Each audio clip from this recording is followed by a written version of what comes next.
Dans cet épisode, nous allons vous présenter des techniques simples pour peindre une abomination Skaven réalisée à l'aide de résine et de rabio.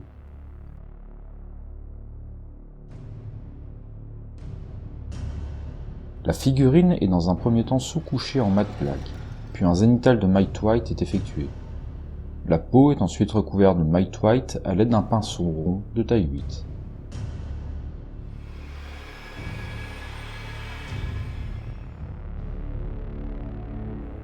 Un Vampire Red bien dilué est appliqué. Il servira à faire ressortir les détails et la carnation de la peau. Il est donc important de laisser la peinture s'agglutiner dans les creux.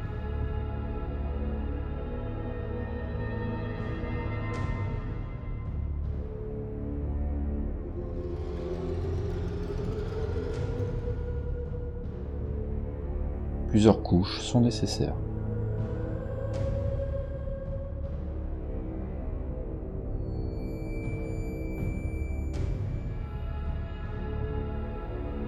Après séchage, une base de Barbarian Flesh est déposée à l'aide d'un pinceau plat.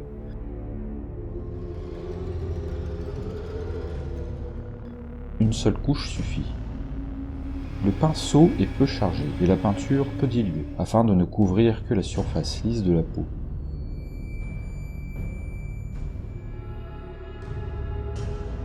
Un pinceau rond de taille 5 est ensuite utilisé pour les détails.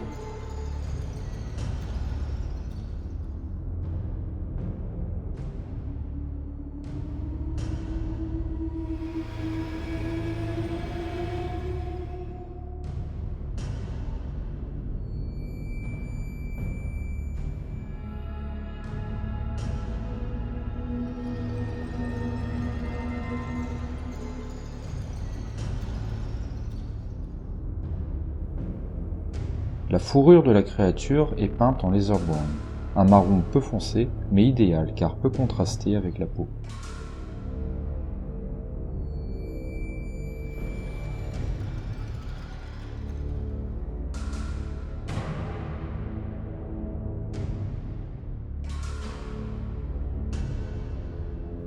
Pour avoir du contraste, ainsi qu'un effet de cuir tanné, un flesh wash est généreusement appliqué sur la peau à l'aide d'un pinceau de taille 8.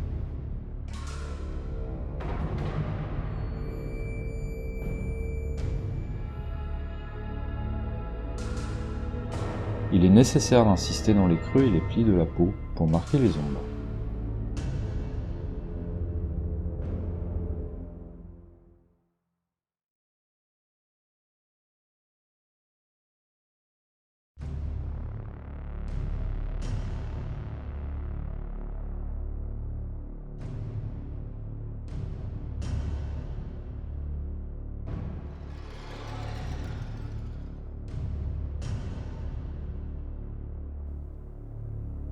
La même opération est appliquée sur la fourrure, les cornes, les griffes et les dents, mais avec un strong tone, bien plus foncé que le précédent wash.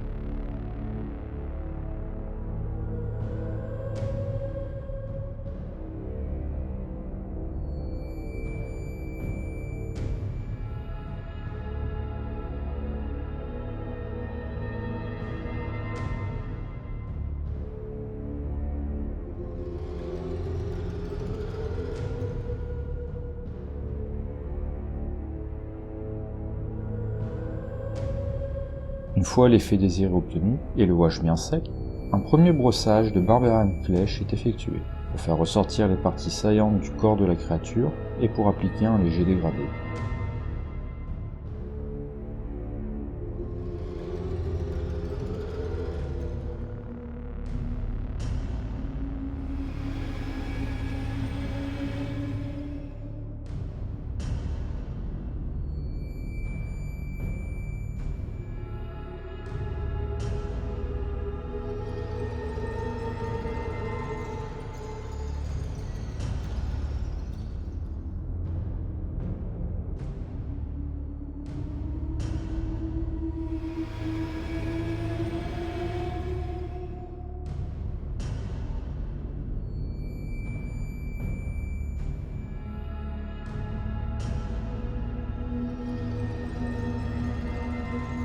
Un second brossage est appliqué, cette fois au skeleton bone, pour augmenter les contrastes, les jeux de lumière et les effets du cuir.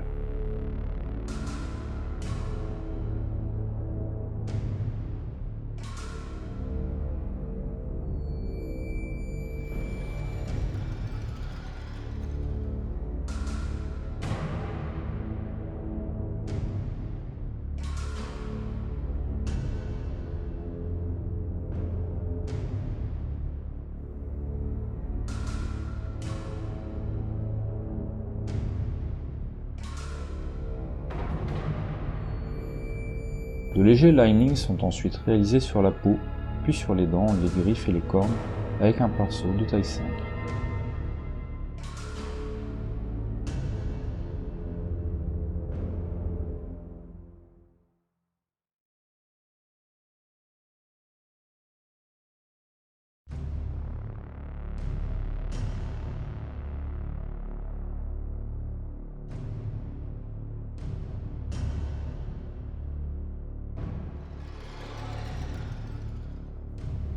Les extrémités des pustules sont légèrement peintes pour représenter le pu prêt à sortir.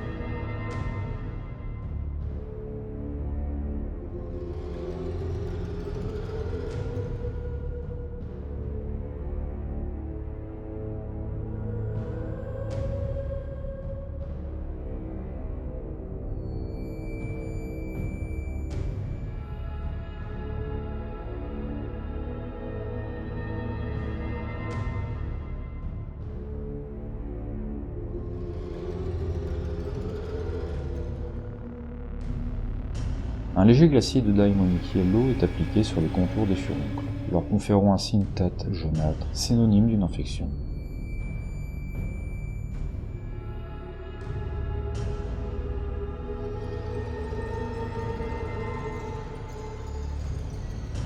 Cette même couleur sert ensuite de base à la flamme du réservoir.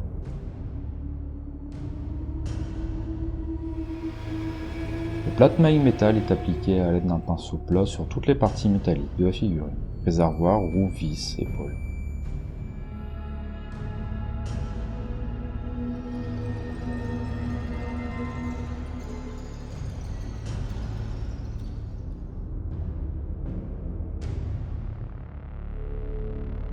Le Goblin Green est utilisé sur les tuyaux, les épines et la flamme.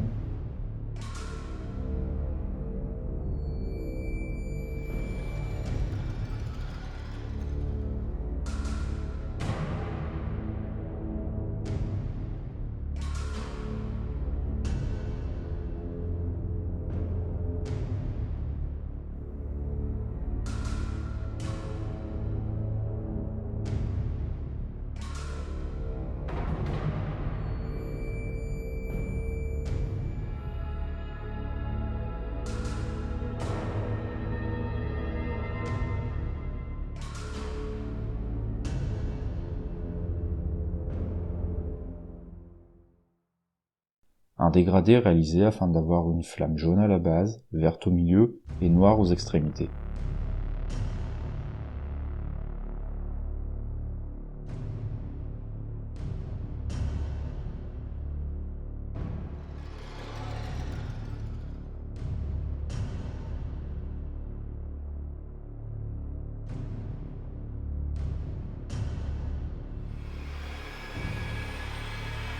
Vient maintenant le wash, un mélange de 25% de marron, 25% de noir et 50% d'eau. Le wash est appliqué sur toutes les parties métalliques, pour masquer les défauts de peinture, marquer les transitions avec les autres couleurs et donner un effet usé et sali.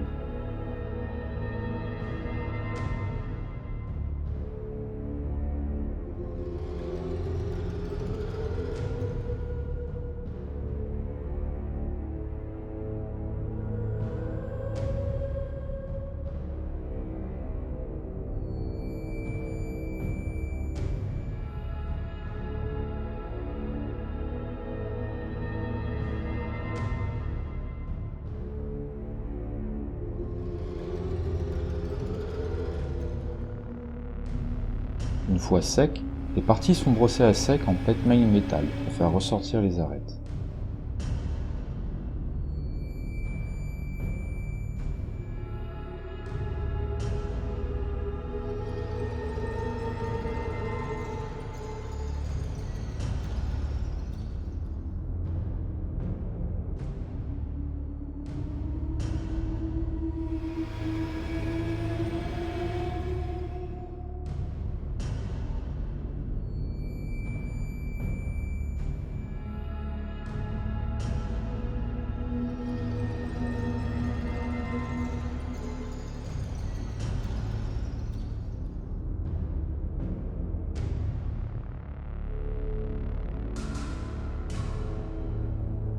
Les extrémités des dents, griffes et mandibules sont une nouvelle fois éclaircies au skeleton bone pur.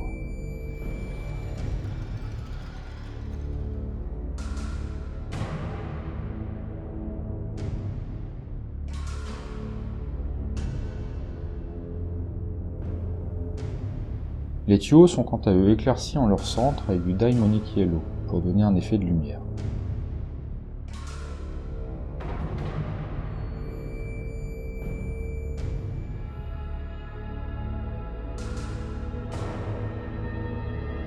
Un éclairage est aussi effectué au niveau des yeux du monstre. Les derniers éclaircissements sont réalisés à l'aide d'un matte white sur les extrémités des dents, des griffes, des mandibules et des épines.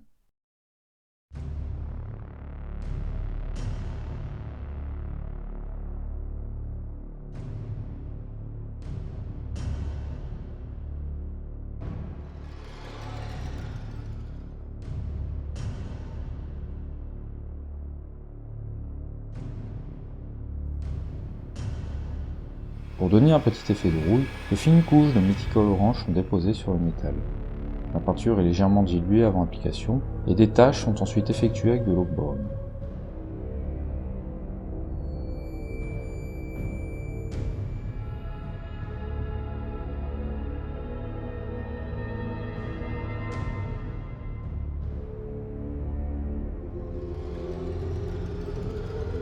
Pour terminer, un vernis brillant est utilisé pour couvrir les parties métalliques et les tuyaux.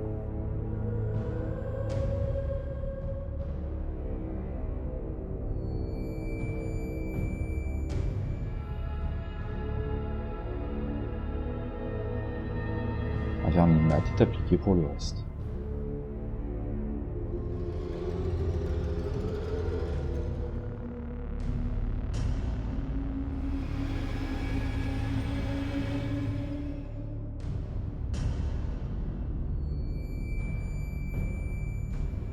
Le pu est réalisé à l'aide de silicone élastique transparent trouvable dans tous les magasins de bricolage.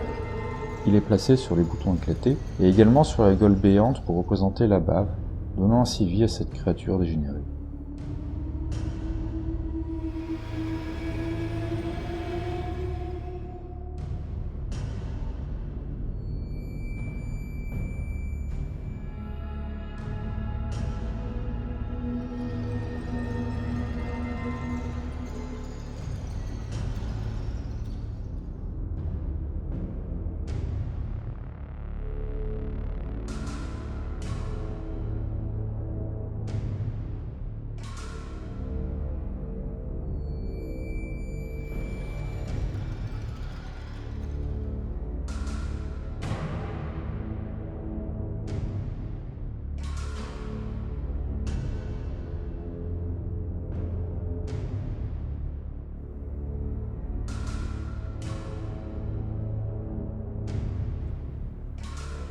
La bête est maintenant prête à être jouée sur table.